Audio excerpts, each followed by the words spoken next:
Guys, তুমি কি Ajay দেবগানের fan? Audience থেকে অজয় দেবগানের সিনেমার ওয়েট করছো? ফাইনালি যে অজয় দেবগানের ভালো একটা সিনেমা আসতে চলেছে, যেটা হচ্ছে রেড 2। রেড 2 খুবই ভালো হতে চলেছে, কারণ রেড এর মতোই, যেমন যারা যারা তোমরা রেড দেখেছো তারা আশা করছি এখনো ভুলতে পারোনি। একটা সুন্দর কাহিনী আছে রেড এর মধ্যে, একটা ভালো মজা লাগে।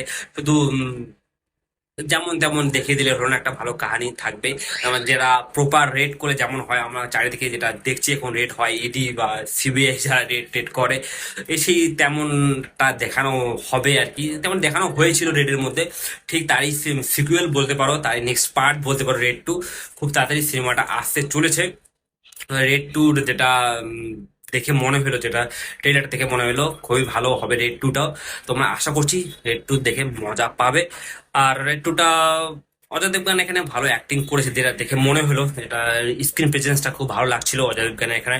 একটা যে অফিসারকে আমরা আগে থেকে বরাবরই দেখে চলেছি অজয় দেবগান আরো সিনেমা করে যেখানে অফিসার হিসাবে নিজেকে প্রেজেন্ট করে, খুব ভালো প্রেজেন্ট করতে পারে অজয় দেবগান। এই সিনেমাতেও তেমনটাই হয়েছে, যেটা ট্রেলার থেকে মনে হলো। আর এখন ফিল্ম দেখার পর বোঝা যাবে কতটা রেড 2 হিট হচ্ছে কি হচ্ছে না। আশা করছি রেড 2 ভালোই হবে।